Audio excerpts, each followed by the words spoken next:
yo relacionaba un poco con Protágoras, pero no es tan Protágoras este tema, sino porque Protágoras era bien subjetivo.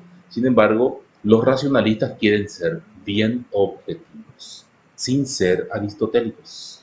Bueno, y sus representantes, vamos a ver enseguida. Le tenemos a Descartes, le tenemos a Leibniz, este es René Descartes, y a Leibniz. Creo que dos representantes vamos a estudiar. Hay muchos más, ¿eh? Pero solamente dos en este cursillo, por cierto, ¿verdad? Bueno, lastimosamente dos. Bueno, René Descartes, filósofo francés, miren, nacido en el 1596 y fallece en 1650. Eh, Ojo que, a ver, ya es en la edad moderna, cuando el pensamiento científico y filosófico se empieza a independizar de la iglesia. Científico y filosófico se independizan de la iglesia, porque en la Edad Media, como ya veíamos, la filosofía era apenas una esclava de la religión o de la teología. Sin embargo, ahora se despierta la ciencia por sí misma y también acompañada de la filosofía, y trata de tener un pensamiento autónomo, un pensamiento propio. Bien. Vida, René Descartes, también llamado Cartesius. El plano cartesiano, por ejemplo, lleva su apellido, justamente. Bueno, nació en La Haye, en la Turena francesa, el 31 de marzo de 1596. Por cierto, era el signo Aries. Eso ya es una información extra. Estocolmo, fallece en Estocolmo el 11 de febrero de 1650. Mira, estamos por alcanzar ya su fecha de deceso. Fue un filósofo, matemático y físico francés, considerado como el padre de la filosofía moderna. Esto hay que anotar, hay que subrayar ahí, porque si aparece, por ejemplo, cómo es considerado Descartes, y ustedes van a marcar esta respuesta. Considerado el padre de la filosofía moderna, así como uno de los nombres más destacados de la revolución científica. ¿Por qué? Porque justamente la ciencia se separa de la iglesia. En la Edad Media, como ya decía yo, la ciencia era lo que los religiosos, el clero de la época decidían. Y si decían, por ejemplo, como dije la vez pasada, si decían que el sol se movía. Y si Josué detuvo el sol, ¿entendés? Y hay que cambiar toda la ciencia. Ese fue el problema de la Edad Media. Ellos ya, entre comillas, los religiosos ya sabían, ya sospechaban de que la Tierra era la que giraba y no el Sol, y otras verdades científicas, pero no lo podían asumir. ¿Por qué? Porque contradecía la Biblia. Después de todo esto, cuando se acepta, no aún en la época de Descartes, cuando la iglesia acepta esa cuestión, ahí recién la Biblia tiene que, a ver, adecuarse a la ciencia. Eso fue así, ¿eh? Galileo Galilei, científico, filósofo, tras demostrar que la ciencia, o mejor, tras demostrar que la Tierra era la que giraba alrededor del Sol con los demás planetas, con un telescopio construido bueno, no fue por él mismo, mandó construir justamente en la ciudad de Pisa ese artefacto y demuestra todo esto. Pero ¿qué pasa? Todavía esto no se digería en la iglesia.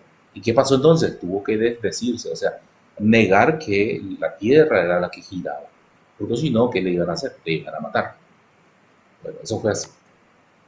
Bien, entonces tenemos ya un poco de su vida, la vida de Descartes, y seguimos. Obras: El discurso del método y Meditaciones metafísicas. Hay otras obras, estas dos las más importantes. Las causas de la duda. Bueno, cuando yo hablaba justamente de esto, ya se empezaba a dudar de todo. Y Descartes duda de todo, todo, todo, de la filosofía, de la ciencia, de la religión, de todo, para, para crear un conocimiento nuevo, un conocimiento creado a partir de la razón, de la razón. Él quería crear un punto de partida para la ciencia y la filosofía. Por eso es que escribe el discurso del método, prácticamente un método científico válido. Y que pensó que ese método iba a ser válido para siempre, más o menos, ¿verdad? Pero bueno, también tiene sus falencias. Y vamos a demostrar también esas cuestiones hoy. Seguimos. Nada. Entonces, las causas de la duda, los sentidos, como ya sabemos esto por mucho tiempo ya, el mal uso de la razón, el uso de la razón en beneficio de la religión, la no distinción del sueño de la vigilia, el estar conscientes de repente, ¿verdad? O vivir dormidos, la hipótesis del genio maligno. Esto es metafórico nomás. No es que precisamente crean un genio maligno. Es la mente que de repente te juega ciertas cuestiones fantasiosas, ¿verdad? Estás medio dormido ahí, como decía el estado de sueño. Distinguirlo de la vigilia, o sea, el estado de estar atentos. Y su primera verdad dice el yo pienso. El yo pienso es indudable. Todo lo demás que estaba diciendo yo, dudas. Sin embargo, yo no puedo dudar de mi yo, de mi conciencia. Yo puedo no ser consciente del mundo, de mi cuerpo, de todo, menos de mi conciencia, que piensa, de mi yo pienso. Porque yo me doy cuenta que estoy pensando. Del resto yo no puedo dar fe, no puedo dar crédito. ¿Por qué? Porque no es conciencia de mí. Parto entonces de la primera verdad, el yo pienso. De lo primero que nos damos cuenta es de nuestra existencia, perdón, de nuestro pensamiento, corrijo. De lo primero que nosotros estamos conscientes en este mundo es de nuestro pensamiento, de nuestra conciencia de ser. Una criatura recién nacida no es consciente de sí. Recién a partir de los 3 o 5 años, recién tiene conciencia de su ser. Se da cuenta que existe ese ser. Antes no. Antes es un ser inconsciente. Como se dice en guaraní, mi tataúi lleva. Mi tataúi. A mi tataúi lleva. No tiene conciencia. Después recién adquiere conciencia de ser. Pero apenas empieza ese ser a ser consciente de sí. Y ahí surge el yo pienso. Por eso la frase de Descartes, en su frase dice cogito ergo sum, que significa pienso, luego existo. Y me van a decir ustedes, pero ¿y cómo si vos nacés y existís primero, después pensás? Sí, pero para sí, para él, una criatura, a partir de los, vamos a suponer, de los 3 años recién tiene conciencia de su ser. Antes él no existía para sí. ¿Entienden? El perro, por ejemplo, el perro no tiene conciencia de sí. El perro no tiene conciencia, no se da cuenta de su ser. Y ese movimiento que tiene o esa vida que tiene, y es una vida de inconsciencia. Es una vida, no se va a poner a pensar, ¿qué voy a hacer en el futuro?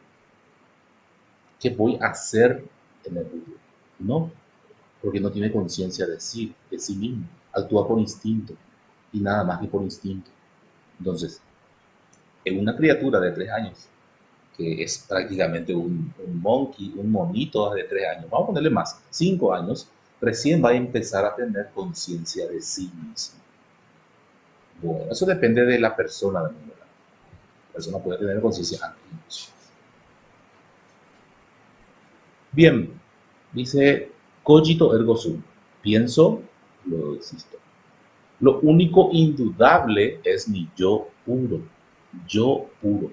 No puedo dudar de mi yo, cuando soy conciencia de mí mismo. El criterio de verdad, lo claro y distinto.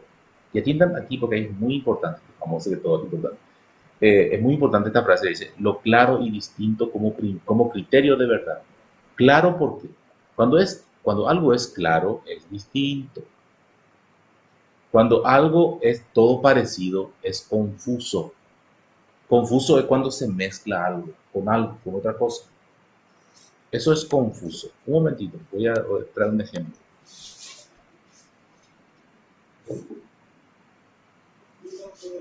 ¿Qué querés? Del auto, la parte de atrás, puede que de abajo del asiento.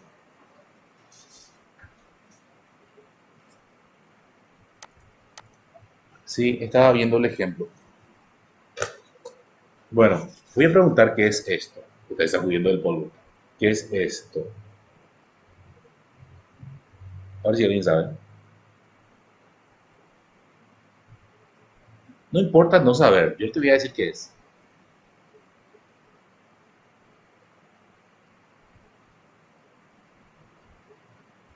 Exactly. Es un control remoto. Sí, exactamente. Este es el control remoto de, a ver, de Chromecast. Chromecast. Es un Chromecast. O sea, el control remoto. Es muy interesante, ¿verdad? ¿Y esto qué es?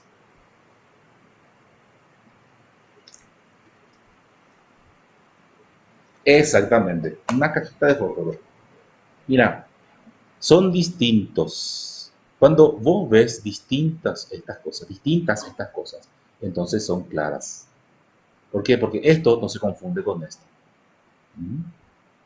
Entonces, una verdad no se puede mezclar con la otra verdad. ¿Entienden? Ese es el principio el criterio de la verdad. ¿Y quién te va a decir eso? Tu razón te va a decir. Porque la razón es el juez de todo.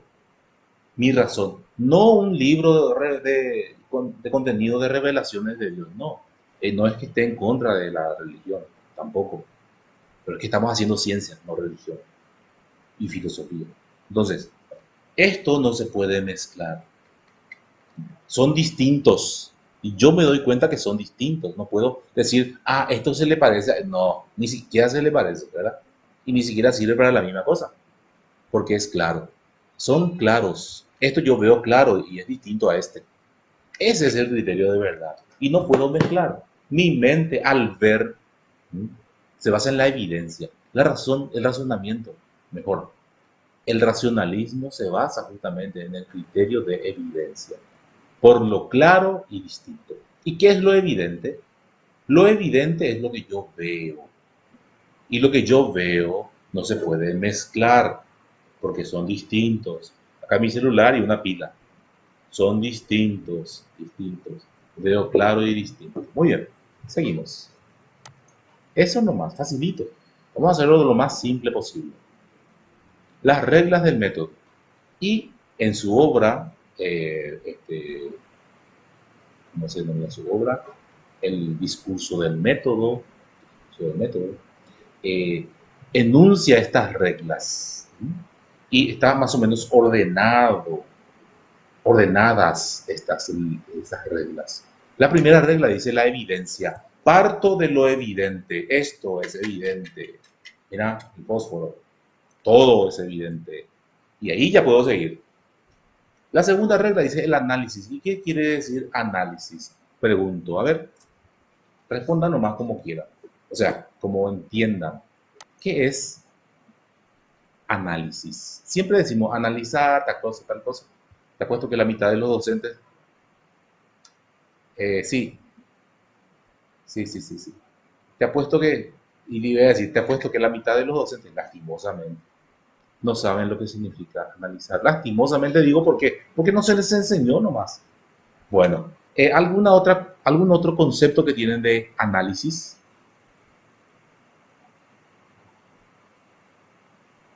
Ujú. Bien, hoy vamos a aprender entonces qué significa análisis. Los que decían, bueno, todos tienen razón, por cierto, para que todos estén alegres. No, en serio. Significa también estudiar, pero significa dividir en partes. Mira lo que voy a hacer con este fósforo, esta caja de fósforo. Voy a quitar los fósforos, cada uno así, ¿verdad? Voy a dividir en partes para estudiarlo mejor. ¿Sí? Entonces, análisis significa dividir en partes. Analizar significa cortar luego así en partes algo, ¿no? Para estudiarlo mejor, detenidamente, cada una de sus partes. Eso significa analizar. Y síntesis, que es la tercera regla, significa otra vez unir todo esto. ¿ah? Que está separado.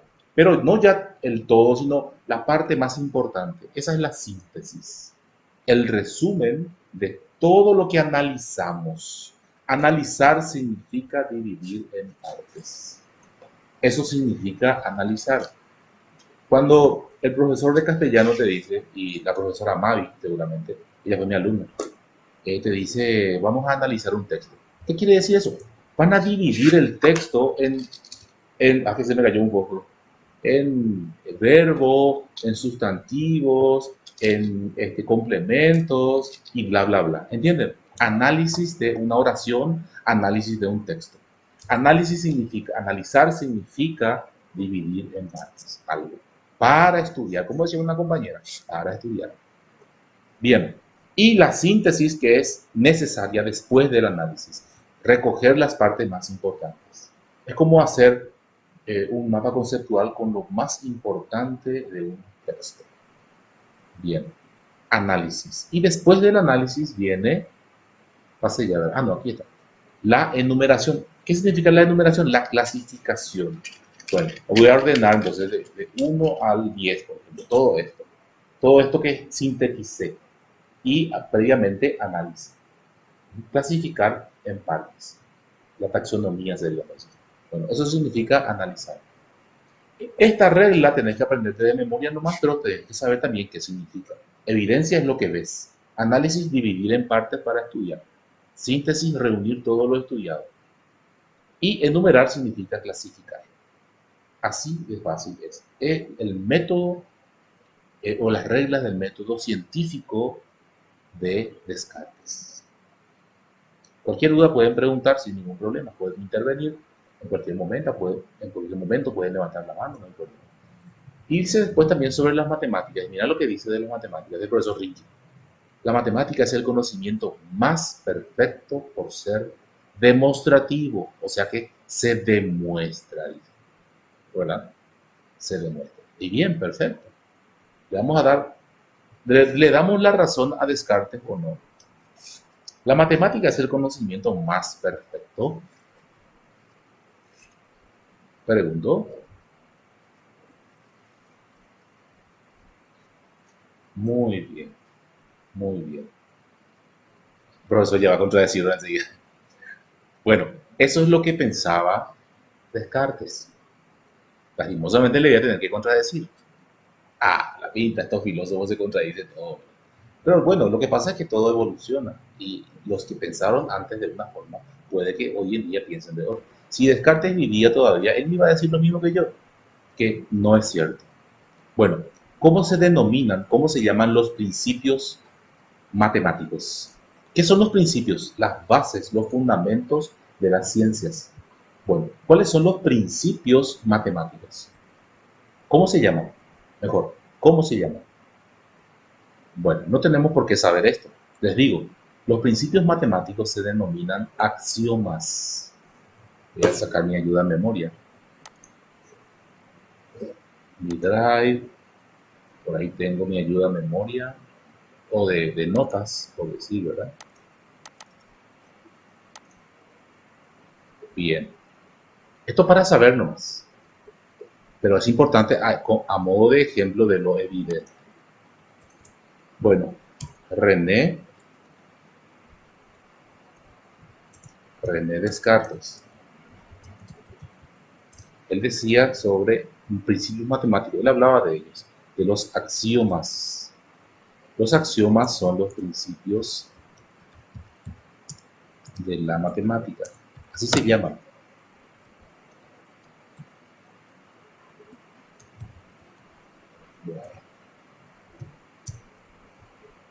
Y los principios matemáticos o los axiomas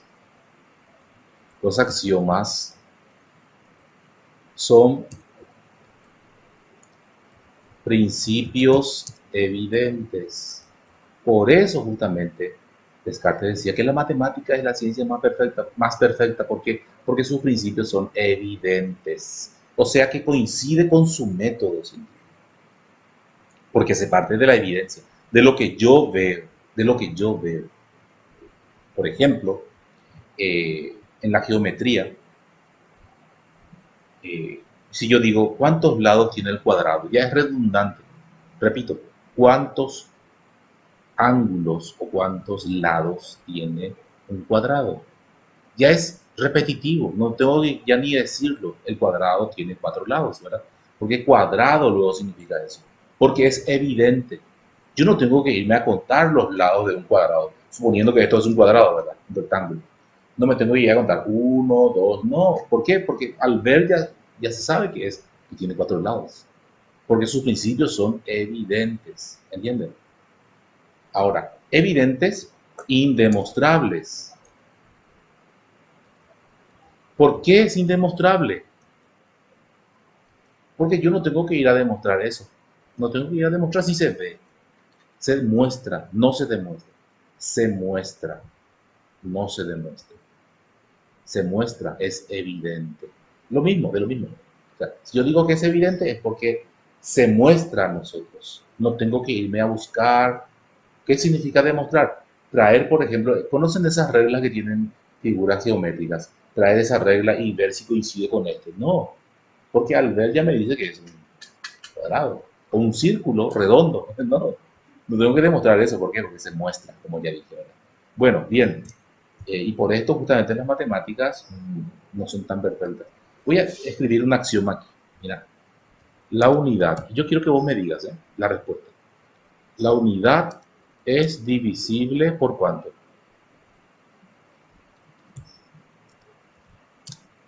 ¿Mm? La unidad es divisible por... Esto se da en matemáticas. En la escuela se da. Opa, parece que pasó Chipa Barrero ahí. No, la unidad es divisible, dice, hasta el infinito. Ahí está, mira, te escribí ya. La unidad es divisible hasta el infinito. ¿Y qué me dicen? ¿Cómo demuestro eso? No se puede. ¿Cómo voy a demostrar el infinito?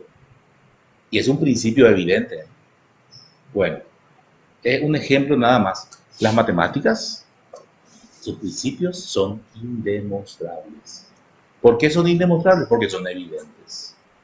Bueno, estas cuestiones, ¿verdad? Estos trucos de filosofía, ya Descartes no los manejaba aún en su época. Por eso nomás. No es que el profesor Juan Aníbal ya le venció a Descartes. No, sí, pobrecito, llegó hasta donde llegó. Y avanzó muchísimo en su pensamiento, ¿verdad? Lo bueno es que siguió la filosofía avanzando más aún y ha superado todo esto, ha mejorado. Y yo nada más el resumen estoy enseñando ya. Pero también, por supuesto, estoy contando cada parte. Bien, tipos de ideas, clases de ideas según Descartes. Las ideas adventicias se refieren a las ideas que proceden del contacto con la experiencia. O sea, vos ves una silla y grabás eso en la mente, la idea de silla, que no puede ser, por cierto, para él, porque las ideas no proceden de la experiencia. Según Descartes, las ideas no provienen de la experiencia, sino que provienen desde nuestro interior, o sea, desde la razón. Facticias se refieren a las ideas que son creadas por la imaginación. Ficticias sería mejor, ¿verdad? Puedes pensar en un caballo con cuernos y le llamas unicornio. No existen. Pero vos puedes pensar porque puedes ir uniendo. Las construye nuestra mente a partir de otras ideas. Un caballo y un cuerno. Innatas. Sí. Sí, sí, sí. Ah, no, no, no, ahora recién, discúlpame. Y gracias a que dijiste, ya me acuerdo. Cierto. Repito. Sí, sí, gracias a vos. Clases de ideas. Adventicias se refieren a las ideas que proceden del contacto con la experiencia, como decía yo, que por cierto es mentira para Descartes. Ficticias, no facticias, ficticias, se refieren a las ideas que son creadas por la imaginación. Las construye nuestra mente a partir de otras ideas. El unicornio, como decía yo. Y las ideas innatas, que son las verdaderas ideas para los racionalistas. Se refieren a las ideas que todas las personas tienen y que se encuentran en la razón, antes de cualquier experiencia sensible. Para los racionalistas, el hombre ya nace con esas ideas. Ya. Voy a hacer mi cuestión acá con Paint. No se ve. Voy a hacer un pequeño cambio. Vamos a presentar toda la pantalla. Entonces, ahí sí va a entrar Paint.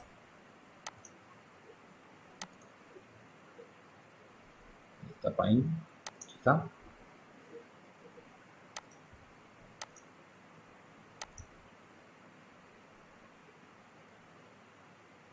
Me está viendo bien. Bueno, vamos a mostrar de otra forma. Voy a presentar nada más una ventana y va a ser la de Paint. Ahí sí.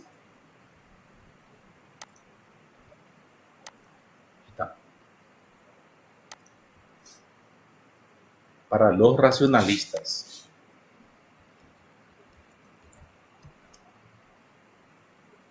Para los racionalistas, entonces, ahí vamos a hacer lo más grueso posible. Para los racionalistas, el hombre nace ya con las ideas en la mente. El mayor chico era ideas. El hombre ya nace con las ideas en su mente. Para los racionalistas, incluido a Platón y también a San Agustín, son racionalistas. Pero ahora estamos nomás en el racionalismo moderno. Descartes sostenía lo mismo, las ideas innatas. ¿Qué significa ideas innatas? Desde antes de nacer, desde antes de nacer. Y cuando el hombre se relaciona con las cosas del mundo, una silla, entonces relaciona las ideas que tiene en la mente con el objeto. Relaciona. ¿Estamos? Pero el hombre ya trae todas las ideas del universo en su mente. Todas las ideas del universo ya están en la mente del ser humano cuando éste nace. Eso es bueno saber.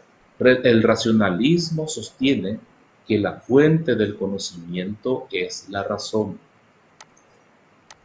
Bueno, de destacar. El racionalismo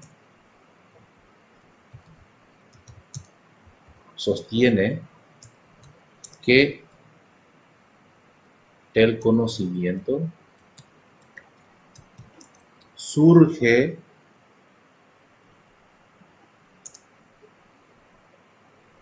de la razón, el surgir.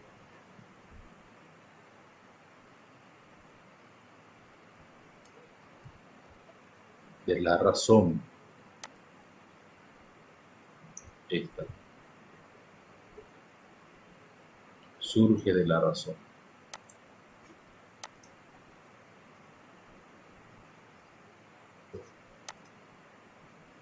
Y el contenido del conocimiento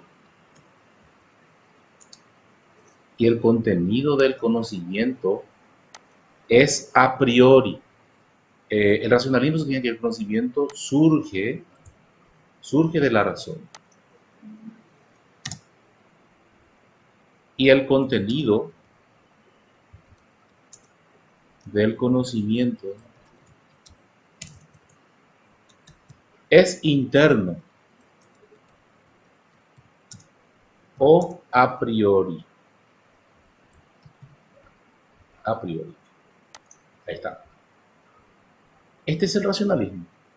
Mira, el conocimiento no surge del exterior, sino del interior mismo, de aquí.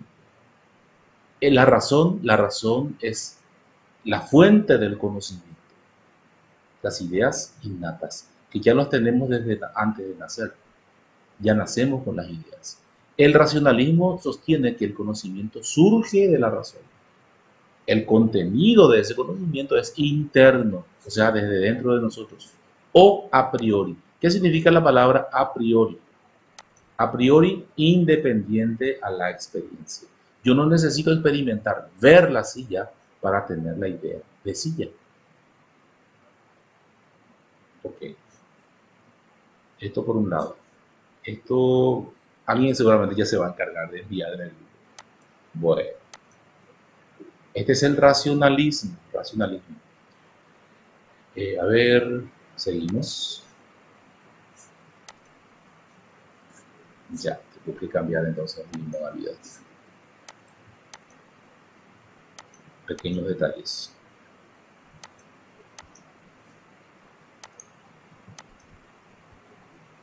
Está.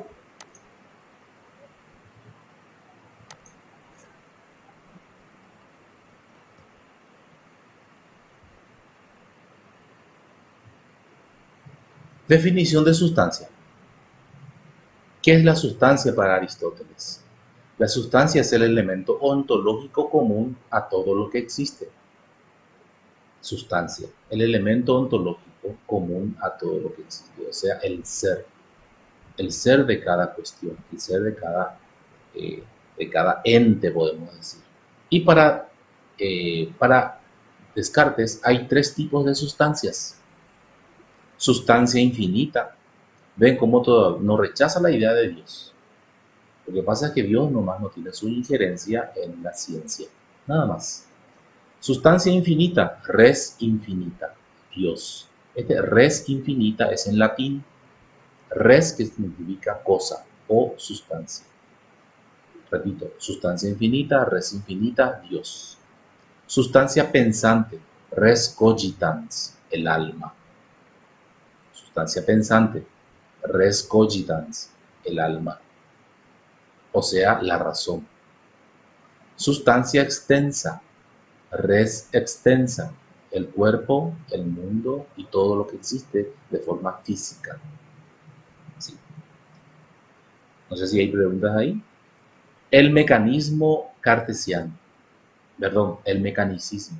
El mecanicismo cartesiano afirma que el cuerpo es una máquina y que todas sus operaciones deben ser explicadas por los mismos principios y leyes físicos o de la física. El cuerpo, todo, ¿verdad? Todo el ser humano que es físico, el cuerpo. El cuerpo tiene vida, el cuerpo tiene masa, el cuerpo tiene una extensión y se mide por lo que es, ¿verdad? Sin embargo, esa es la res extensa del hombre. Sin embargo, la res cogitans no se puede medir de esa forma.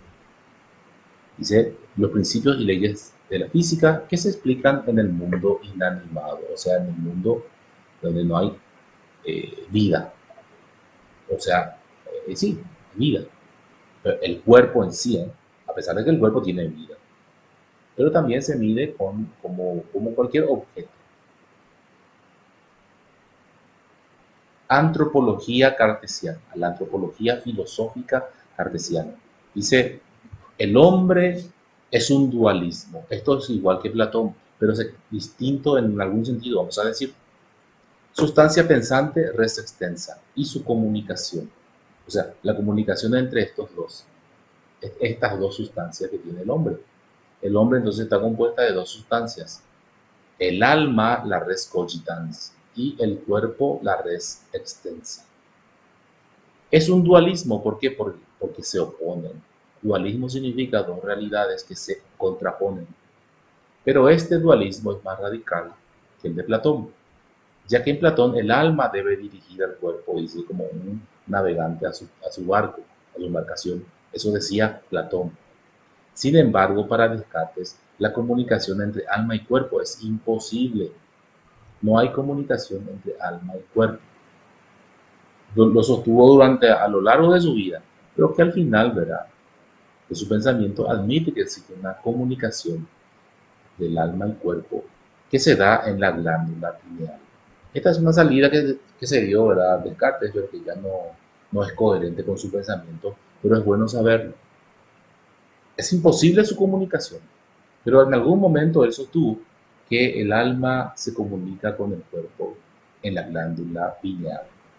En esa época, ¿verdad?, descubrieron la glándula pineal y le culparon ahí, ¿verdad?, que ahí se daba la comunicación. Bien. ¿Alguna pregunta sobre Descartes? Algo que no dije. Bueno, de hecho que muchas cosas. Recuerden que voy a traer un poquitito.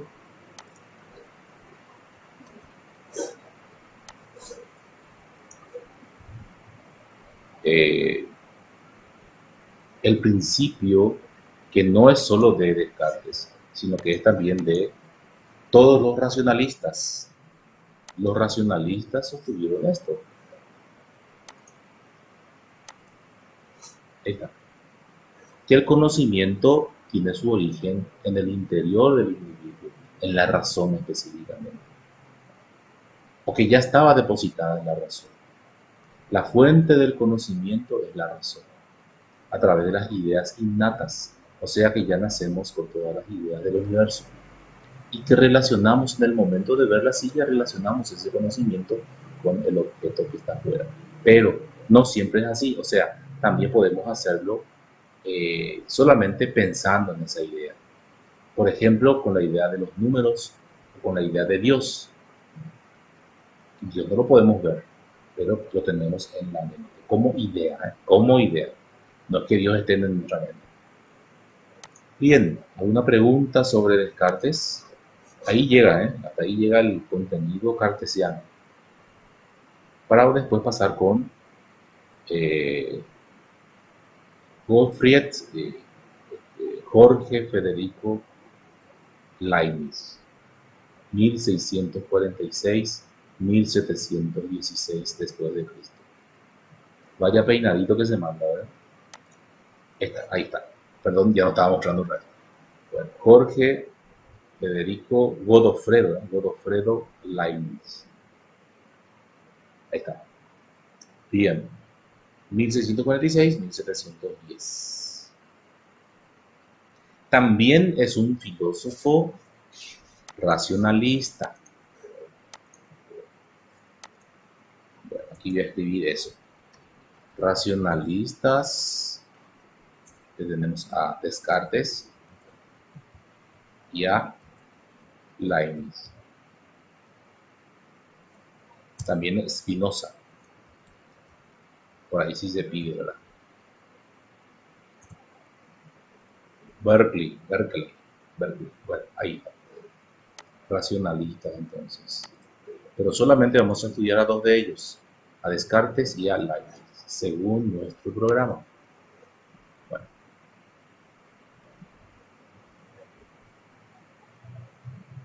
Nació en Leipzig el 1 de julio de 1646 y muere en Hannover el 14 de noviembre de 1716. Perdón, ahí sí. Fue un filósofo, lógico, matemático, jurista, bibliotecario y político alemán. Fue uno de los grandes representantes del siglo XVII y XVIII y se le reconoce como el último genio universal por su gran imaginación y también su inteligencia, ¿por qué no? Pero más por su imaginación. Se van a dar cuenta. Realizó profundas e importantes contribuciones en las áreas de física, mejor dicho, metafísica, epistemología, lógica, filosofía de la religión, así como a la matemática, la física, la geología, la jurisprudencia e historia. Marcó muchísimo, muchísimo.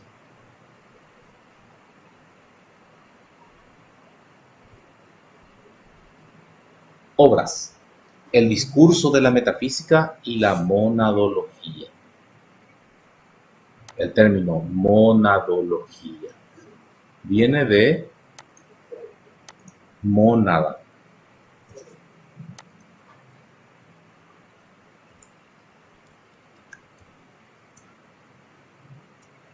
La mónada. ¿Qué es la mónada? Mónada. Viene de mono uno, de la unidad. La mónada es un átomo metafísico. Muy fácil, ¿eh? Quiere confundir muchas veces, ¿verdad? Pero vamos a agarrarle así para que sea bien fácil de entender a la mónada de Leibniz. La mónada no es ninguna monada, aclaro, aclaro, sino es un átomo metafísico. Y es un verdadero átomo metafísico, les puedo asegurar. Bueno, vamos a discutir eso después en el ámbito de la ciencia.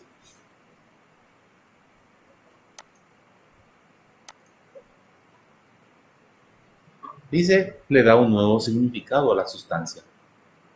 En el centro de la concepción ontológica de Leibniz se encuentra el concepto de sustancia. Y justamente su sustancia es una mónada. Cada ser es una mónada, pero una mónada metafísica. Esto, por ejemplo, mónada, una mónada, yo, una mónada. O sea, todo ser, todo objeto, todo ente en su interior metafísico, en su ser, es una mónada.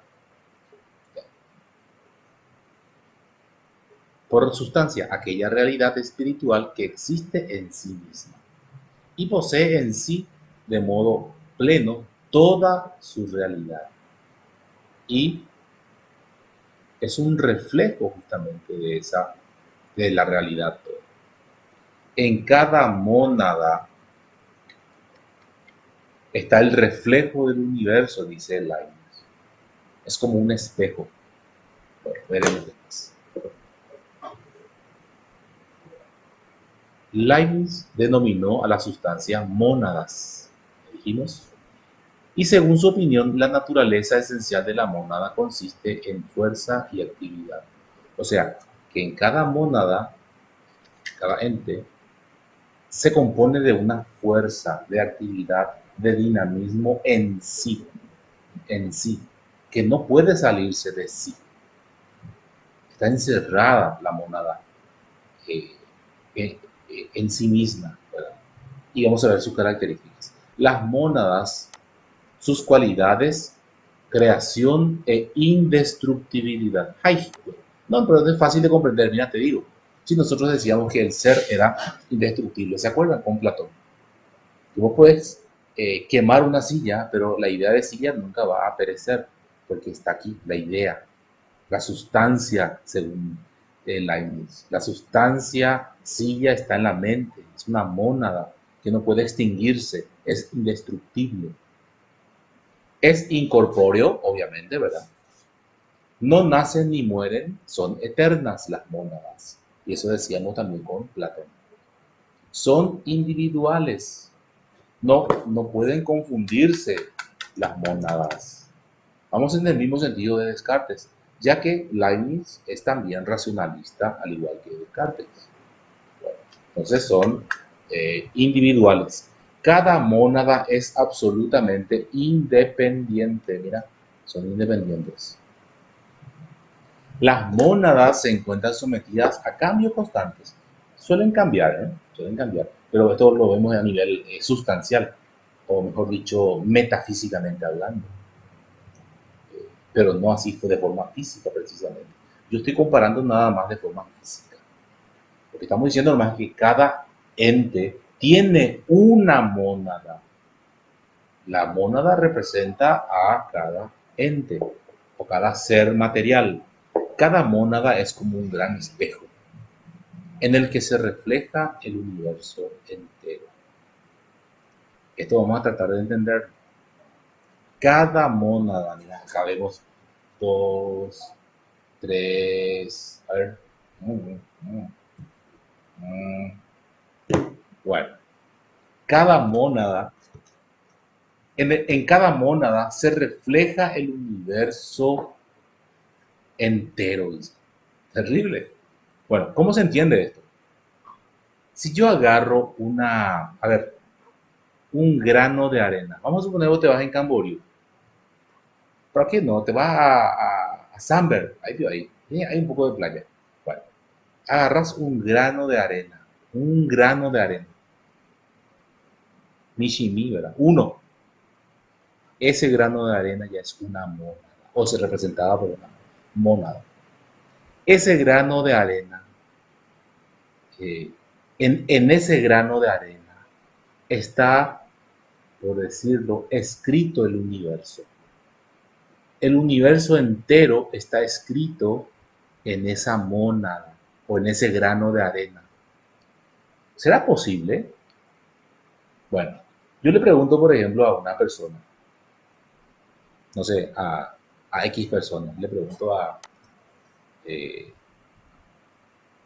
vamos a ver a quién le pregunto, no le veo a un, ahí está, Rubén Lescano, yo le pregunto a él, Rubén, a ver, ¿qué me puedes contar desde que naciste hasta hoy en día?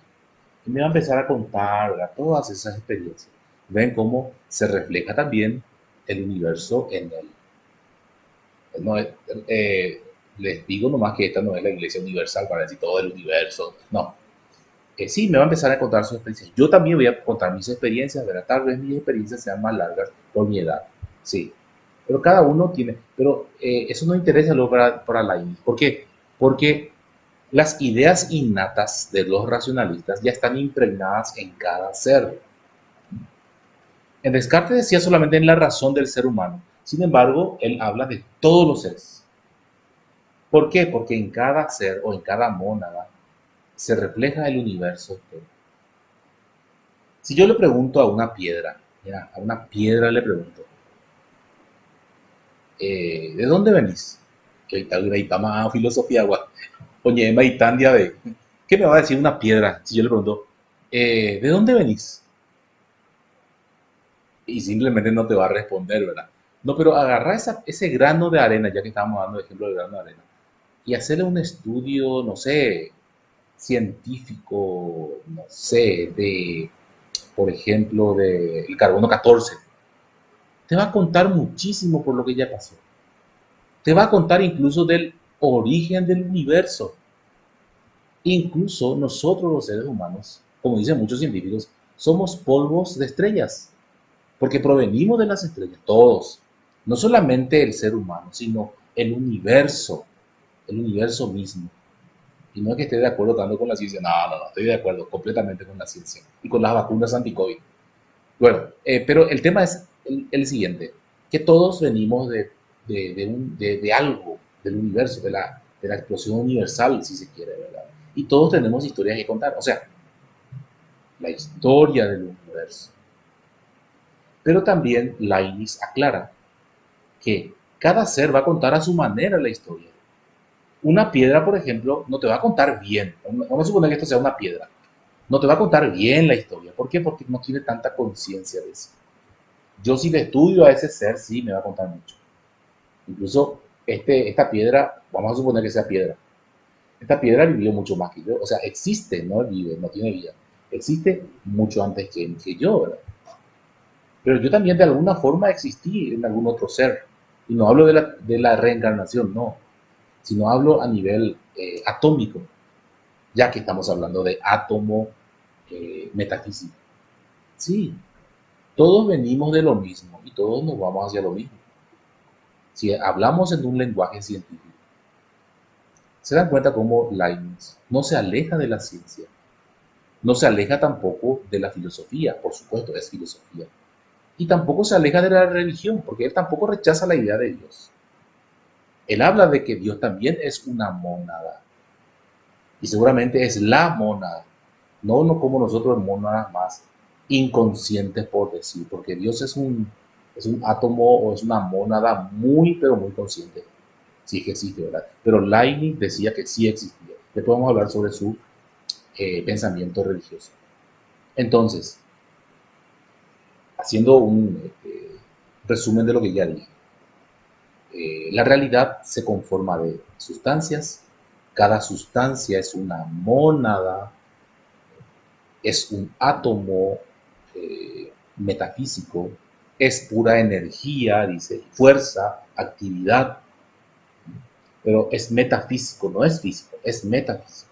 Por eso dice, es incorpóreo, es eterno, no nace ni muere, son individuales, no se pueden mezclar, cada mónada es absolutamente independiente, las mónadas se encuentran sometidas a constantes cambios, claro, hoy esto es caja de fósforos, mañana va a ser basura y así, y cada mónada es como un gran espejo en el que se refleja el universo entero, pero dependiendo de su grado de conciencia. El ser humano tiene una A ver, como un espejo, el espejo más claro del universo, que una roca.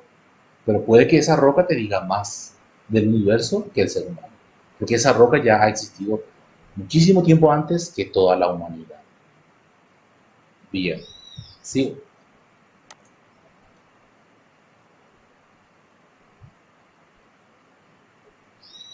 También habla de una armonía preestablecida. Y es que más o menos volvemos otra vez a los primeros filósofos.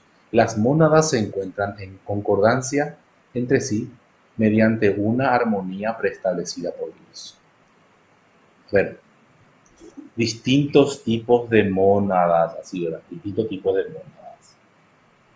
Distintos, individuales, independientes, lo que sea. Pero existe una armonía entre ellos. Una armonía que le da orden. ¿Y quién puso esa armonía? Dios, según Leibniz. Esa es la armonía preestablecida según Leibniz. Y la teodicea, Dios frente al mal y tipos de males. Leibniz también aboga por la idea de que este es el mejor de los mundos posibles y tanta roncha creó esta frase de Leibniz. Y le preguntan por qué, si Dios existe, si Dios creó este mundo. Y le dice sí. ¿Y por qué creó este mundo? Porque para Dios este es el mejor de los mundos posibles. Lo que pasa es que se le culpa a Dios pues, por el mal en el mundo. Y más aún hoy, ¿verdad? De todo el COVID y compañía, ¿verdad? Es un mundo imperfecto. Pero a pesar de ser un mundo imperfecto, dice Leibniz, este es el mejor de los mundos posibles. Si Dios pensó en todos los mundos posibles habido y por haber, este es el mejor, según Leibniz. No tiene explicación, obviamente. Dice, porque en su bondad creó justamente el mejor de los mundos posibles. El propio mundo sería una prueba de su bondad divina. Ven como el pensamiento de Leibniz y tampoco el de Descartes se alejan mucho todavía de la idea de Dios. Todavía están ahí. Están que se salen de la iglesia. De hecho, que la ciencia ya sale de la iglesia. Pero todavía hay vestigios metafísicos eh, este, todavía contaminados con la idea de Dios. ¿En qué sentido estoy diciendo esto? Mezclado todavía con religión, en ese sentido. No estoy diciendo de que la religión va a desaparecer, no. Siempre el ser humano tiene un aspecto en toda su historia, un aspecto espiritual religioso. Es parte de sí. Bien. Dios ha creado este mundo y no otro, por ser necesariamente el mejor de los mundos posibles. Pues Dios, como supremo ser racional, siempre obrará de acuerdo con los principios supremos racionales. Ahora, ¿qué es lo que se le pregunta y se le dice a la ¿por qué Dios no creó un mundo perfecto? Ahí está la cuestión. ¿Por qué tuvo que crear un mundo con males, más o menos, ¿verdad? Ahí está la cuestión. Y Leibniz le dice, no, pero si este es el mejor de los mundos posibles, Dios no puede pensar o Dios no puede crear un mundo perfecto. Eh, en metafísica hay ciertas contradicciones que no se pueden dar. Por ejemplo, Dios no puede crear otro Dios. Si Dios creó a Lucifer, por ejemplo, de la serie, bueno, este ser no es perfecto. Tiene mucha perfección, mucho grado de perfección, pero no es un ser perfecto. Porque Dios no puede crear otro Dios. Es una cuestión filosófica, metafísica. Es contradictorio pensar eso. Y también es contradictorio pensar que Dios pudo haber creado un mundo perfecto. No, no se puede. Dios solamente puede crear cosas imperfectas, no cosas perfectas. El propio Descartes habla de ello. Dice Descartes, no Leibniz. En su Teodicea, que no está en el programa, por eso no puse. Decía Descartes, este es Descartes, no es Leibniz. Eh, Estaba tratando de justificar la idea de Dios.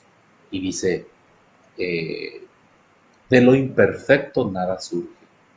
Dice, de lo imperfecto nada surge. O sea, de este mundo imperfecto nada puede surgir, nada se puede crear. Por eso es necesario, sigue diciendo, por eso es necesario un ser perfecto del cual surja todo, lo imperfecto. De Dios solamente puede surgir lo imperfecto, no puede surgir lo perfecto. Pero hablando de perfecciones, según Leibniz, este es el mejor mundo posible de lo que Dios pudo haber creado. Dios pudo haber creado también otros mundos menos perfectos, pero creó este mundo lo más perfecto posible que pudo. ¿Por qué? Porque tampoco puede crearlo perfecto. Bueno, es una cuestión metafísica, ¿verdad? Que cansa un poquitito, ¿verdad? Al escuchar. Bien, también habló tipos de males. Hay tres tipos de males. Mal físico, las enfermedades. Mal metafísico, las imperfecciones. Y mal moral, el no actuar acorde a las normas. Estos son los tipos de males según Leibniz. Y aparece un Voltaire, es un filósofo también contemporáneo a Leibniz, y escribe obras justamente para ridiculizar su pensamiento. Esta idea de el mejor de los mundos posibles, por ejemplo, se repite una y otra vez en el Cándido de Voltaire. No sé si alguien tuvo ya la suerte de leer o la dicha de leer la obra El Cándido de Voltaire, que escribe como una novela y es muy buena, por cierto. Y de qué manera ironiza todo esto que está escrito por Leibniz, el mejor de los mundos posibles. Y este hombre cae en desgracias. Bueno, les recomiendo a leer, después de que termine el cursillo, Cándido de Voltaire. Cándido de Voltaire, sí. Y es un muy buen libro, de Voltaire, que contradice todo lo que dice Leibniz, que te habla de un mundo perfecto y todo eso. Bueno, ahí está. Si hay preguntas, las verdades. Hay dos tipos de verdades. Verdades de razón y verdades de hecho. Y el principio de razón suficiente. Bien, las verdades de razón son verdades necesarias. Esto ya vimos de alguna u otra forma. De hecho, que ya vimos también con Descartes, pero no explica de esa forma nada más. Bueno, las verdades de razón son las verdades necesarias, eternas, evidentes. Lo rectangular de este objeto no tengo que ir a demostrar porque esto se muestra, o sea, es evidente. Dice luego ahí, a priori de toda experiencia. Independiente de la experiencia, esto yo ya sé que es rectangular su forma. No tengo que ir a aprender en un manual, ¿verdad? Porque esto ya es evidente. Verdades de razón. Por ejemplo, dice el cuadrado tiene cuatro lados. Verdades de razón. Y las verdades de hecho son temporales, contingentes, particulares y pueden ser falsas. También me puedo equivocar. Y no son evidentes. La pizarra mide 3 metros, por ejemplo. ¿O esto cuánto mide? 3 centímetros por 2 centímetros, ¿verdad? Yo digo nomás, puedo equivocarme porque es contingente, es imperfecto. Y puedo equivocarme, puede ser falsa. Si yo traigo un metro y mido el contorno, o sea, la extensión de esto, justo acá tengo una regla, que por cierto, mi regla ya no tiene números. No tiene números. Bueno, yo voy a medir, vamos a suponer que tiene números. Mido y mide 3 centímetros por 2 centímetros de largo. Largo, 3 centímetros, ancho, 2 centímetros. Bien, son verdades de hecho. Tengo que ir a demostrar, tengo que ir a buscar un principio o metro en este caso, ¿verdad? Para demostrar el perímetro de este objeto. Verdades de razón se muestran, verdades de hecho se demuestran. Y ahí están todas sus características. El principio de razón suficiente, dice el principio de razón suficiente. Todo objeto debe tener su razón suficiente que lo explique. Esto, por ejemplo, ¿qué es lo que explica esto? Que sirve para encender algo, mira, enciendo algo, no aprendí, ¿verdad? Que ya estamos gastando un fósforo. Bueno, entonces, cada objeto tiene una razón de ser, por algo, tiene una causa. Dice, todo objeto debe tener alguna razón suficiente. Lo que es por alguna razón. Nada existe sin una causa o razón determinada. Este objeto para mudar los canales, por ejemplo, ¿verdad? Este objeto que se utiliza para... Justo le cambié la pila a mi mouse. Este objeto que sirve para medir. Cada objeto tiene su razón de ser. Lo explica por su causa o razón determinante. Este objeto para llamar, por ejemplo, y así. Bien. El principio de razón suficiente nos da respuesta a una exigencia natural de nuestra razón. Y cuando no nos cuadra algo, es porque falta su razón de ser. Por ejemplo, yo veo una sombra y en la oscuridad y digo, a la pinta será un zombie. No sé lo que es. Y hasta que no sepa lo que es y para lo que es, no voy a estar conforme. O sea, mi mente luego no me va a dejar en paz. Porque nada existe porque sí. Bueno, yo le pregunto a mis alumnos del séptimo, tengo alumnos del séptimo, pregunto, ¿y por qué hiciste tal cosa? ¿Y por qué sí? No, les explicar la filosofía. Mi hijo no existe porque ¿qué le importa? Les apuesto que muchos de ustedes me van a responder eso. ¿Por qué sí? ¿Por qué te llevas ese peinado? Le decís, no, ¿y por qué sí? Te dicen, ¿verdad? Pasa, ¿eh? Bueno, ok. Sigo con esto. Entonces, todo tiene una razón de ser. Nada es porque sí. Todo obedece a una razón. Bien. Ok. Preguntas. Voy a detener la grabación si es que ya no hay preguntas.